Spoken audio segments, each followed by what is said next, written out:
Hi students, today we will start about grouping of cells. Before that, briefly I will explain what is grouping of resistance first.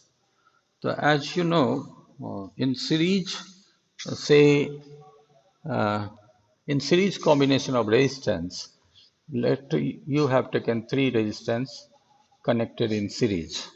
This is in series.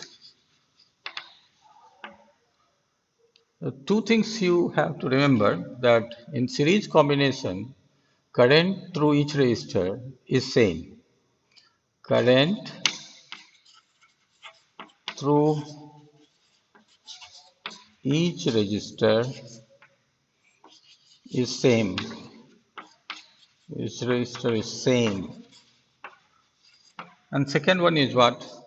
The RS, the resistance of series combination as per series is equal to R1 plus R2 plus R3. This happens for series. If there are n resistors, you can carry on this combination up to n times. Now in parallel,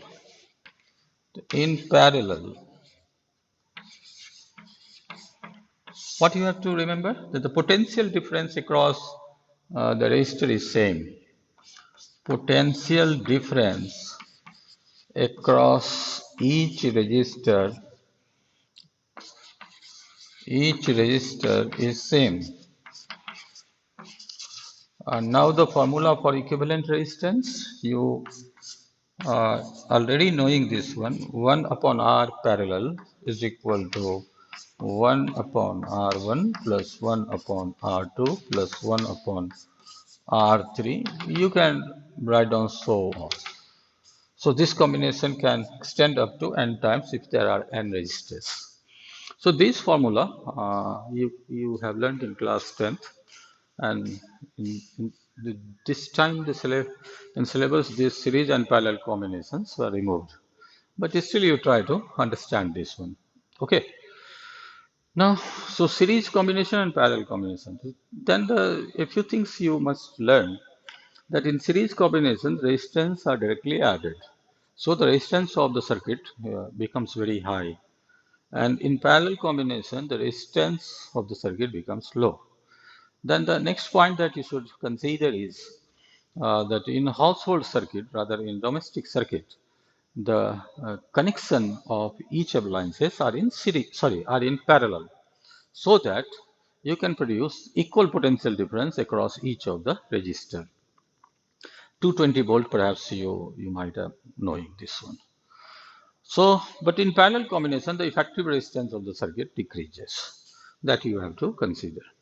So this formula and similar type of formula you might have seen in the grouping of capacitors. तो capacitor को जब आप group कर मतलब जोड़ते हो तो series में क्या होता है ना, सीरीज का फार्मूला इसके पैरेलल के इक्विवेलेंट, और कैपेसिटर का पैरेलल का फार्मूला इसके सीरीज के इक्विवेलेंट है, बस ये दोनों रिवर्स है. But the problems we will deal some problems, कुछ हम इसमें सवाल सॉल्व करेंगे आगे, अभी नहीं. आज हमें पढ़ना है डिटेल में ग्रुपिंग ऑफ सेल्स की, सेल्स को हम कैसे ग्रुप करते हैं, कैसे कनेक्ट करते हैं और क्या होता है. तो इससे पहले कि सेल की ग्रुपिंग हम पढ़ें, तो इसमें आप देखोगे कि आप जानते हो जो टर्मिनल पोटेंशियल डिफरेंस होता है सेल का when current is drawn from the cell, तो V is equal to EMF minus I times the internal resistance of the cell. The terminal voltage होता है EMF minus IR. I is current passing, the current drawn from the cell, and R is its internal resistance. So let us begin the grouping of cells. So first we'll talk about in series combination. Series combination. So let we are doing for two cells connected in series, and then we will generalize it for n cells. तो पहले हम दो cell का करते हैं और फिर हम इसको जनरलाइज कर देंगे n cells के लिए. तो let us consider this is one cell, This is another cell. This point is A, this point is B, and this point is C. The EMF of first cell is E1 and second cell is E2. The internal resistance is R1 and the internal resistance of second cell is R2. So this is what the two cells are connected in series, having a different EMF and different internal resistance as well. Now you come here, what we will find, let this combination is equivalent to a single cell, this one. ये दोनों cell मिलके एक cell बनाया जिसका equivalent EMF है ई equivalent और जिसका internal resistance equivalent internal resistance जो है वह आर इक्विवेलेंट। ये पॉइंट है ए और ये पॉइंट है सी। ओके, तो आप सबसे पहले देखो कि VAB any potential terminal voltage between A and B. Yes, one more thing that you have to consider, that the current through each of the cell is I. The current through each of the cell is I. ये हमने भूल गया था, इसको आपको जरूरी है क्योंकि ये सीरीज में है तो करंट का जो वैल्यू है वो सेम ही होगा। तो VAB is equal to VA minus VB और VAC is equal to not AC, is a VBC. VBC is equal to VB minus BC. और VAB can be calculated, ये तो टर्मिनल वोल्टेज हुआ ना इसका पहले सेल का, तो हम क्या लिखेंगे, ये बराबर हो जाएगा E1 माइनस IR1 और ये बराबर हो जाएगा E2 minus IR2। Okay, now you look at here, तो इसका टर्मिनल पोटेंशियल डिफरेंस या टर्मिनल वोल्टेज जो है वह VBC है और इसका जो है वह VAB है। अब दोनों को आप जोड़ दो, तो दोनों को जोड़ने से क्या मिलेगा आपको, तो आप देखोगे इसको आप जोड़ो तो VAB प्लस VBC ये अगर आप करें तो आपको मिलेगा, ये बराबर हो जाएगा VA minus VB plus VB minus VC। So this VB is being cancelled, so what is left here, तो आपको बचा क्या, तो बचेगा, ध्यान से देखें इसको, यहां पे बचेगा आपको VA माइनस VC, यानी ये बराबर हो जाएगा VAC, VA माइनस VC ये बराबर क्या हो जाएगा VAC, तो इसका टर्मिनल वोल्टेज VAC। अब इसको हम ऐड करेंगे तो VAC बराबर क्या होगा वो आप देखें, तो VAC is equal to what,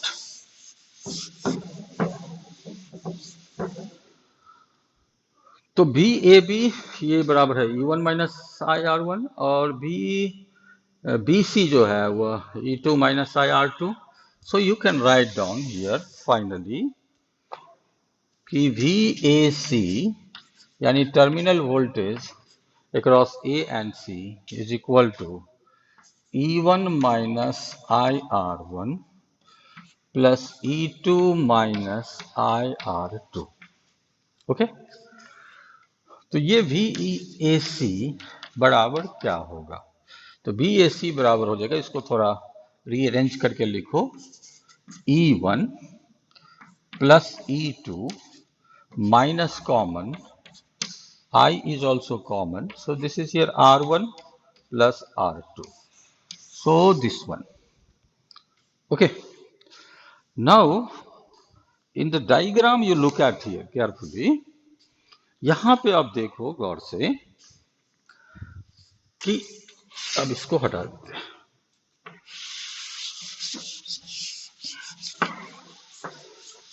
now you look at here, यहां इस डायग्राम से आप हमको बताएं कि वी ए सी बराबर क्या हो जाएगा, E equivalent minus I into R equivalent. Okay, V A C E equivalent minus I into R equivalent. Current is same, क्योंकि ए और सी के बीच में करंट का जो फ्लो है वो तो सेम ही है। तो वी ए सी बराबर ई इक्विवेलेंट माइनस आई। आपका एक इक्वेशन वी ए सी का यहाँ है, दिस इज योर 1 और दिस इज योर 2। अब ये दोनों इक्वेशन वी ए सी का है, तो दोनों इक्वेशन तो बराबर हो जाएगा। तो बराबर कैसे होगा, तो देखो ई इक्विवेलेंट के जगह यहाँ पे क्या लिखा हुआ है, E1 प्लस E2, और I के जगह I लिखा है, R इक्विवेलेंट के जगह क्या लिखा है, R1 प्लस R2। तो आप दोनों इक्वेशन को अगर आप इक्वेट करते हो तो you write down equating equation 1 and 2, you can get here equating equation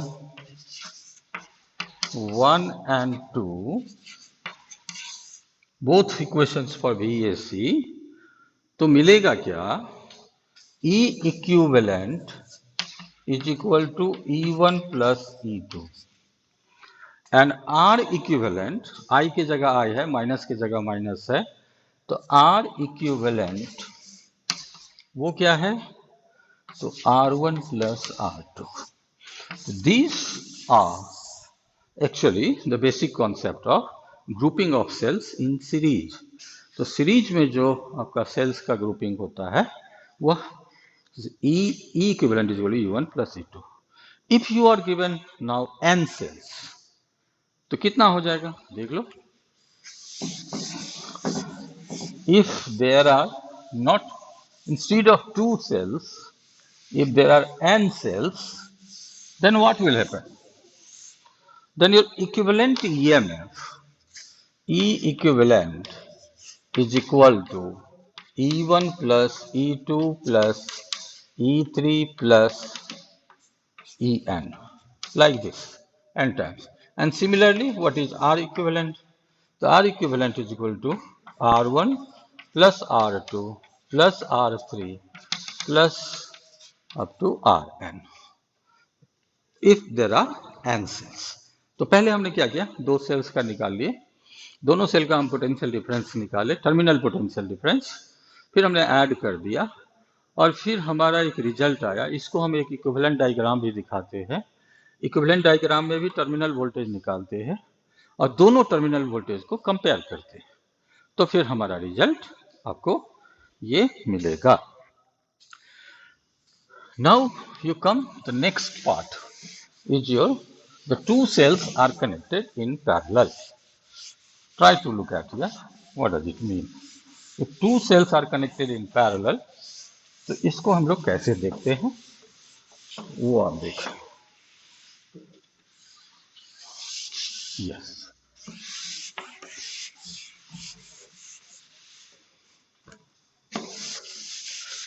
okay,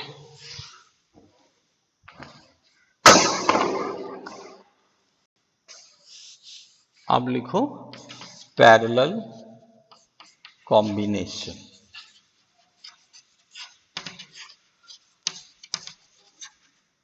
okay, this is one cell, this is second cell, like this you make it, complete the circuit। ये current जा रहा है, ये current जा रहा है, इसका EMF है E1, इसका भी है E2, इंटरनल रेजिस्टेंस पहले का R1 दूसरे का R2, the current coming from here is I1 and this current is what, I2। अब हम इसको इक्विवेलेंट डायग्राम बनाते हैं। मान लो ये दोनों सेल मिल करके एक हो गया, पॉइंट आप देखें कॉमन पॉइंट है, this point is A, this point is B, VAB। तो यहां भी क्या पॉइंट होगा, this is your A and this is your B। Okay, so current comes out is total current I. Then the EMF equivalent is EMF E equivalent. The internal resistance is R equivalent. Then the terminal voltage, that means VAB, that is V is equal to VAB, is what? What is this? The VAB is equal to E equivalent minus I into R equivalent. This is equation 1. पहले ही इसको हम तैयार करके रख लिए कि ये इसका इक्विवेलेंट ईएमएफ है. ई इक्विवेलेंट इज इक्वल टू, ये टर्मिनल वोल्टेज का ही फॉर्मूला है. अब देखो इस केस में, पिछला केस में करंट सेम था चूंकि वो सीरीज में कनेक्ट था और टर्मिनल वोल्टेज अलग अलग थे. इसमें उल्टा है, टर्मिनल वोल्टेज सेम है, एकदम सेम. तो मान लेते V A B is equal to V, जो पहले ही मान लिए हैं. तो इसका टर्मिनल वोल्टेज जो है वो है वी. तो पहला केस में देखें कि वी बराबर क्या होगा. तो वी बराबर हो जाएगा E1 minus I1 R1. Okay, we बराबर क्या हो जाएगा, E1 माइनस I1 R1. तो इसको आप इधर लाओ तो I1 R1 क्या हो जाएगा. तो I1 R1 is equal to E1 minus V. I1 क्या हो जाएगा, तो I1 बराबर हो जाएगा E1 minus V by R1. देख लें, इसको चेक कर लें कि I1 बराबर हो जाएगा E1 minus V by R1. Similarly आप I2 भी निकाल सकते हो, तो आप I2 निकाल के देख लो. ओके, तो I2 निकालो. Yes, here I2 is equal to, similarly you can write I2 is equal to E2 minus V by R2. This is equation 2, this is equation 3. So there is no problem here. Now you tell me what is your total current. तो total current क्या होगा. तो total current, थोड़ा इसको हम रब कर देते हैं ताकि आपको सुविधा हो. Now you tell me what is your total current here. The total current of the circuit is equal to I is equal to I1 plus I2. Place the value of I1 I2. तो I is equal to क्या होगा, तो गौर से देखें आप. तो I is equal to हो जाएगा, yes, E1 minus V by R1 plus E2 minus V, sorry, E2 minus V by R2. It does not look good. Similarly, you can write E2 minus V by R2. Now, little bit you have to rearrange. So this I is equal to E1 by R1 plus E2 by R2 minus V you take common. What is there? If you take V common, so what you will get? So minus V by R1 minus V by R2. V is taken common. So this is 1 by R1 plus 1 by R2. Actually हमको V का formula निकालना है और फिर equation 1 से इसको compare करना है. अब देखें,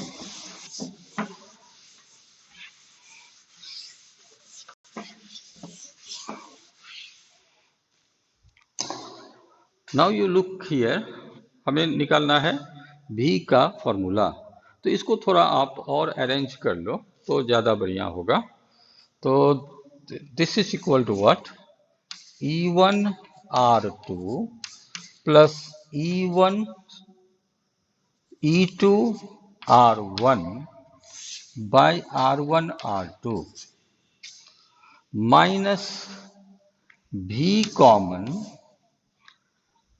R1 plus R2 by R1 R2. This you can see. Okay, so this is your I. Now what you do here,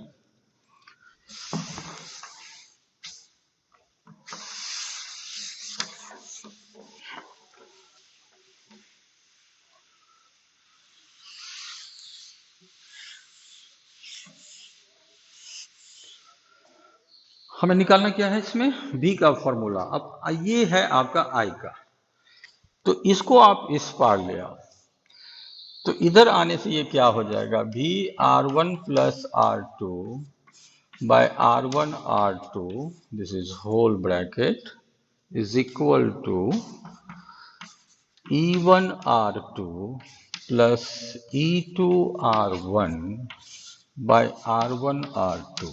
Now look at carefully, and this is minus I. Okay, minus I. Now you see, अब क्या करना है, आपको निकालना है V. Little bit more calculation is there. तो V के लिए क्या होगा, अब देखो गौर से, तो ये चला जाएगा ऊपर, नीचे आ जाएगा, तो V बराबर होगा क्या, ये जाएगा तो ये तो कैंसल हो जाएगा आपका इधर जाने से, तो E1 R2 plus E2 R1 by R1 plus R2. This one is one formula. Then minus I R1 R2 by R1 plus R2. ये formula मिलेगा आपको. That's good. So finally we got the formula of terminal potential difference E1 R2 plus E2 R1 divided by R1 plus R2. Now you look, the final thing that we are going to compare. So first equation you recall. What was the first equation actually?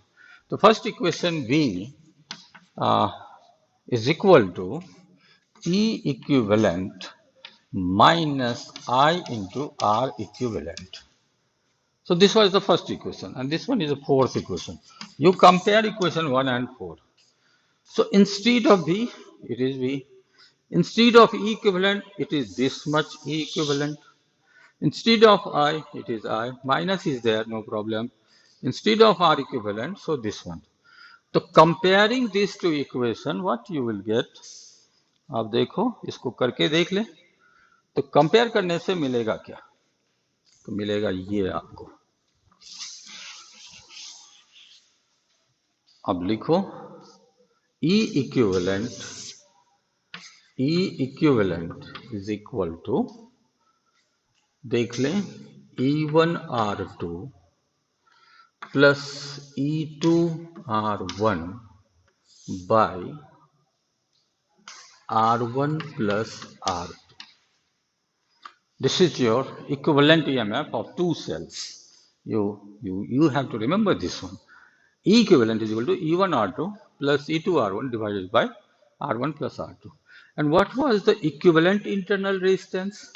The equivalent internal resistance is Eg1. Since they are connected parallel, so you can do this one. The parallel combination में क्या होता है ना, ये हो जाएगा R1 R2 by R1 plus R2. So this is your equation 5 and this one is equation 6. So ये हम लोगों का आपको इम्पोर्टेंट केस आया, तो इम्पोर्टेंट रिजल्ट आया कि इक्विवेलेंट ईएमएफ जो होगा दो पैरेलल सेल का, वो क्या हो जाएगा, E1 R2 plus E2 R1. अब इसको हम थोड़ा दूसरे फॉर्म में लिखते हैं। मान लो इसको तुम डिवाइड कर दो दोनों इक्वेशन को, तो क्या मिलेगा, डिवाइड इक्वेशन 5 and 6. ये कंक्लूजन आप याद रखना, divide equation 5 and 6. E equivalent by R equivalent is equal to, अब डिवाइड करके आप देख लें तो मिलेगा क्या, गौर से देखो, मिला आपको E1R2 plus E2R1 by R1 plus R2 and it is divided by, तो डिवाइड करो, ये क्या हो जाएगा, R1 plus R2 by R1 R2, तो ये तो कैंसल हो गया, आपको बचा ये। तो फाइनली देखो क्या मिला आपको, this equals E1 R2 plus E2 R1 bye R1 R2, ये फाइनली। अब इसको और सेपरेट करके लिखो, R1 R2 से डिवाइड कर दो, दोनों में अलग अलग डिवाइड करके लिखो, तो इसको हम ऐसे लिख सकते हैं, R1 R2 R2 R2 cancel हो जाएगा, E1 by R1 plus E2 by R2, this is the best form to remember. अब आप देखो फाइनली हम लिख दें इसको, थोड़ा ज़्यादा मैथ हो गया लेकिन आपको ये पढ़ना पड़ेगा, it's much important part that you have to understand. इसको हम क्या करते हैं, इसको ध्यान से देखो, इट्स मच इंपॉर्टेंट। फिर हम कुछ क्वेश्चन आंसर सॉल्व करेंगे इसमें। तो हमारा फॉर्मूला क्या हुआ फाइनली, पैरेलल कॉम्बिनेशन में दो सेल का ये E equivalent by R equivalent is equal to E1 by R1 plus E2 by R2. Okay? If you are given n cells, so for n cells, what will happen? For n cells, एकदम याद रखना इसको, तो कितना हो जाएगा ये आप बताओ।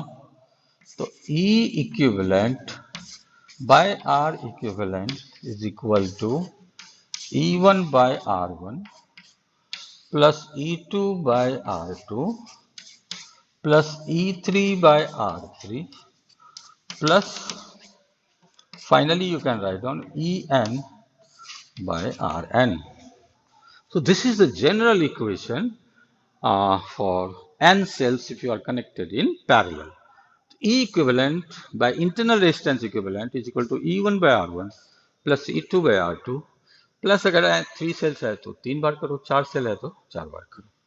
These are the basic concepts of grouping of cells. Okay, series में तो डायरेक्ट ऐड होता है, but parallel you have to consider their internal resistance also. Now you come here, the last thing that I will do, some questions that about the grouping of cells you look. इसको एकदम ध्यान से देखना। Okay. The two cases we will deal here, one is series, another one is parallel. Let in parallel combination, sorry in series पहले देख लेते हैं, in series combination.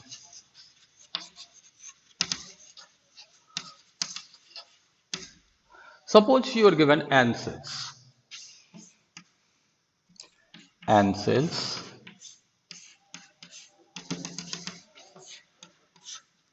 How many cells? N cells. It is connected with an external resistance R.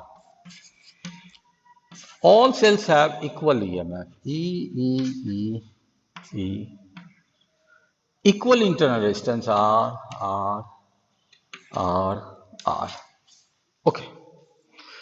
The first thing that you tell me, what is the equivalent resistance of the circuit?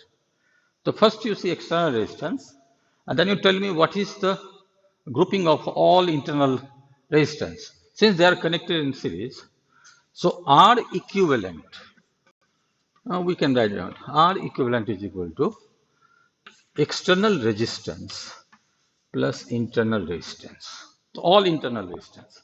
Since there are n cells, so NR is the internal resistance.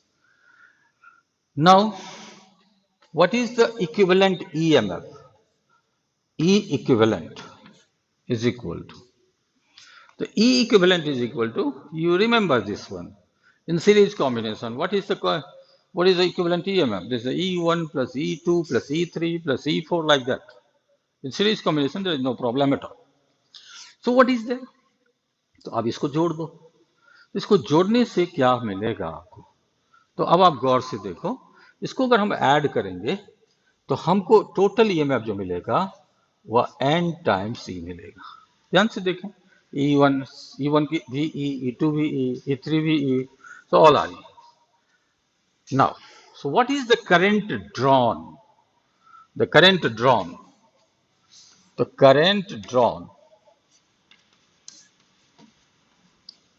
I is equal to equivalent EMF NE by R plus NR. NE by R plus NR. Total EMF by total resistance. So this is the formula that you have to understand. But what is the fact here that you try to understand? If अब हम आपको एक चीज बताते हैं कि जो number of sales है उसकी इंपॉर्टेंस कब नहीं होती है इसमें. तो ध्यान देना, तो कितनों सेल जोड़ दो कोई फर्क नहीं पड़ेगा. कब होता है ऐसा? तो try to clear it here कि how the number of cells that we are combining. Suppose करो कि एन आर यानी टोटल इंटरनल रेजिस्टेंस जो है वह एक्सटर्नल रेजिस्टेंस से काफी बड़ा है. Okay, if your total internal resistance of the cells is much larger, much bigger than the external resistance, then what will happen? तो क्या होगा? तो फिर R को आप ड्रॉप करो. R can be dropped. ठीक है, R can be dropped. तो क्या होगा आपको? जब R ड्रॉप कर दोगे तो I का वैल्यू क्या आएगा? NE by N into R. So N being cancelled. बात समझे? That means what? कि जो करंट जो है वह किसी एक सेल का ईएमएफ और एक सेल का इंटरनल रेजिस्टेंस पे डिपेंड करता है. आप चाहे 2 जोड़ो या 10 जोड़ो या 20 जोड़ो, नंबर ऑफ सेल्स n तो है ही नहीं, तो करंट का वैल्यू आपका तकरीबन सेम ही रहेगा. ये कब होगा ऐसा? जब आपके इंटरनल रेजिस्टेंस जो है वह एक्सटर्नल रेजिस्टेंस से काफी ज्यादा है, यानी NR is much larger than R. तो नॉर्मली ऐसा होता है पुराना सेल में. तो पुराने सेल जब होता है, जब सेल को बहुत यूज कर लिए, तो उसका इंटरनल रेजिस्टेंस काफी ज्यादा होता है. So this you have to understand. The number of cells are ineffective. It is meaningless if your internal resistance is much larger than the external resistance. उसमें करंट का वैल्यू लगेगा ही नहीं, कोई फर्क पड़ा. तो फिर नंबर ऑफ सेल का इंपॉर्टेंस कब होगा? अब उल्टा हम बोल दिए, आप सीधा बोलो, अब उल्टा बोलो कि अगर R NR से बहुत बड़ा हो तो इसको आप ड्रॉप कर दो, तो ये ड्रॉप हो जाएगा. तो NE by R, यानी N तो है यहाँ पे. तो कब सीरीज, तो याद रखना, सीरीज कॉम्बिनेशन में सेल का नंबर ऑफ सेल इफेक्टिव तब होता है जब आपका एक्सटर्नल रेजिस्टेंस इंटरनल रेजिस्टेंस से बराबर है. इसकी दूसरी केस भी आप कर सकते हो, case two. What is that?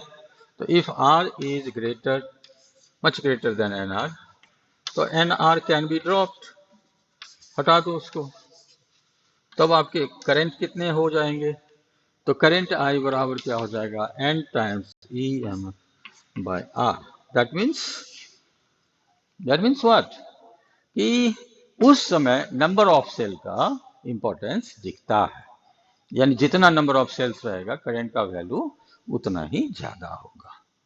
लेकिन कभी कभी नंबर ऑफ सेल्स आपको एग्जाम में पूछ सकता है कि सीरीज कॉम्बिनेशन में कौन सा ऐसा सिचुएशन है, in which situation that the number of cells does not play any role of current. तो सिचुएशन क्या कौन सा होगा, ये आप ध्यान में रखना. ओके, ये तो हुआ आपके grouping of cells in series. अब हम पैरेलल की भी बात कर ले. Then I will give you one questions and then you try to solve this one. ठीक है.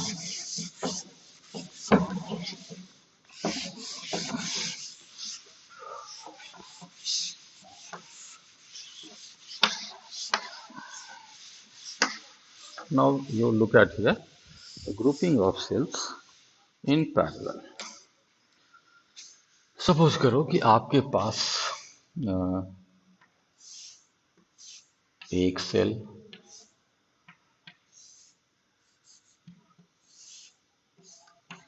दूसरा सेल, तीसरा सेल, सारे कंबाइन करने हैं. ये भी कंबाइन करो.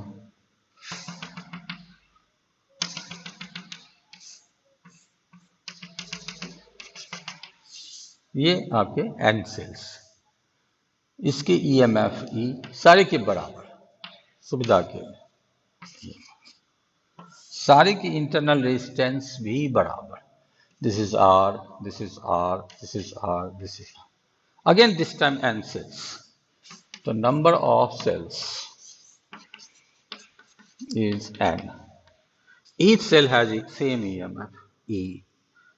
EMF of each cell is E.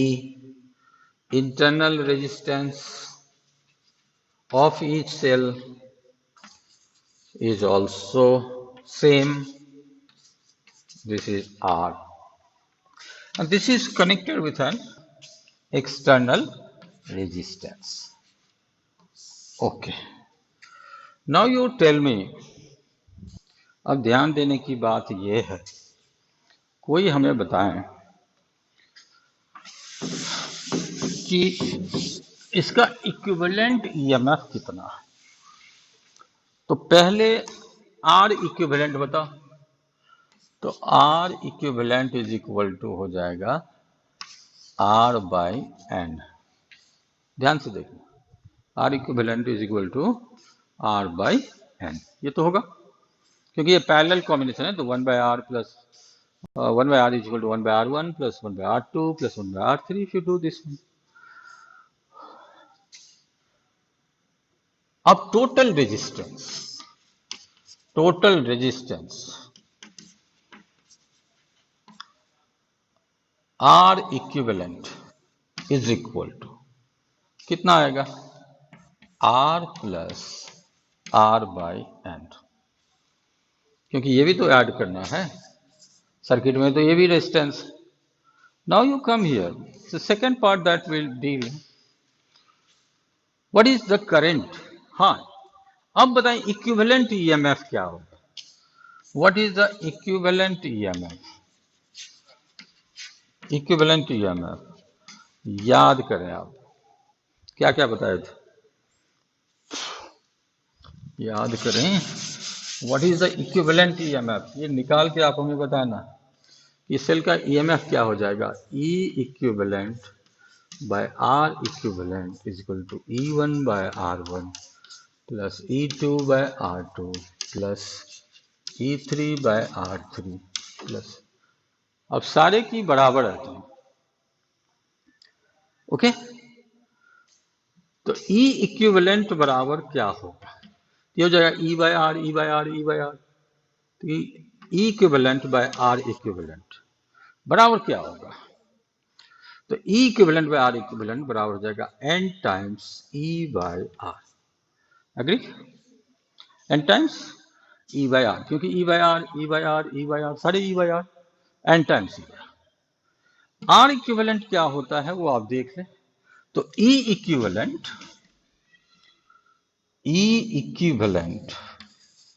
is equal to n times E equivalent by R into R equivalent. So what is the internal equivalent resistance that you try to understand? तो internal equivalent resistance जो है internal resistance का वो है R bye N. तो यहां पे R bye N रख दो तो क्या मिलेगा आपको, एन एन तो कैंसिल हो जाएगा. तो आपका आंसर आएगा E. आप आर इक्विवेलेंट का वैल्यू रख के देखो, सारे कैंसिल हो जाएगा. R equivalent is equal to R by N. अब वहां एन बाई आर पहले से है तो R by N by R cancel.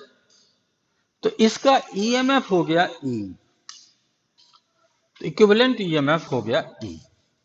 अब करंट बताओ कितना है, तो फटाफट बोलो व्हाट इज करंट नाउ। तो करंट कितना होगा, तो यू विल फाइंड करंट का वैल्यू बताएं जल्दी। ओके ओके, तो करंट इज इक्वल टू, तो current I is equal to E equivalent by R equivalent. तो ई इक्विवेलेंट है ई, और आर इक्विवेलेंट क्या है, R plus R by N. Okay, R plus R by N. अब आप हमको ये बताएं कि किस केस में इसमें नंबर ऑफ सेल का कोई रोल नहीं होता है, और कौन से केस में नंबर ऑफ सेल का रोल होता है। तो जैसे एक एग्जांपल देते हैं, suppose R by N is much greater than R, तो किसको ड्रॉप करोगे, इस आर को ड्रॉप करोगे, तो आई बराबर क्या हो जाएगा, N times E by R. यानी इस केस में नंबर ऑफ सेल का रोल है। अगर उल्टा करो कि R is greater than R by N, तो फिर R बाई एन को ड्रॉप करो। दूसरा केस देख लो, यहां भी लिख ही डालो। ओके, दूसरा केस में आपको और से देखो, तो दूसरा केस में क्या होगा आपको कि if R is greater, much greater than R by N, then in that case I is equal to E by R. That means what? If the external resistance is, you have taken much larger in parallel combination, so I is equal to your E by R. That means what? What is the number of cells you have connected? It has no role at all. Okay. Now one more thing I'll deal here. Just you try to understand. एक question दे रहे हैं आपको और आप इसको solve करना। yes.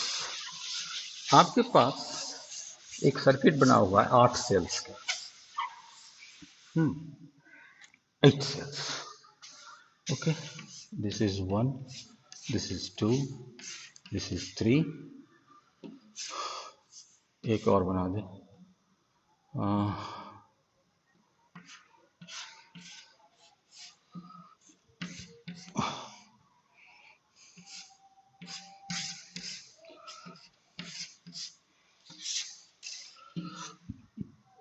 एक और सेल बनाओ। ओके, नाउ देखो, minus plus minus plus minus plus minus plus minus plus minus plus. Okay, all are okay. सारी की ईएमएफ है सभी सेल की 1.5 वोल्ट। इंटरनल रेजिस्टेंस है 0.1 ओम। सभी सेल का इंटरनल रेजिस्टेंस है। यहां पे एक वोल्ट मीटर जोड़ा गया, यहां पे कोई एक सेल का दिया क्या है कि हर एक सेल का ईएमएफ है 1.5 वोल्ट और हर एक सेल का इंटरनल रेजिस्टेंस है 0.1 volt. There is a voltmeter connected across a cell. कोई भी सेल लेना, यानी इसका टर्मिनल वोल्टेज बोलते हैं what is the reading of voltmeter. Voltmeter की रीडिंग क्या होगी, reading of voltmeter you have to find. Reading of voltmeter देगा क्या, तो टर्मिनल पोटेंशियल डिफरेंस देगा, and you try to find this one. So thank you very much for today. Although it is a little bit mathematical class and you do practice 1 or 2 times, if you have any confusion, kindly convey me. And next day, I'll tell you some Joule's law of heating effect and Kirchhoff's law. These 2 law you have to learn. Then meter bridge, potentiometer. इतने चीज आपके अभी बचे हुए। Thank you.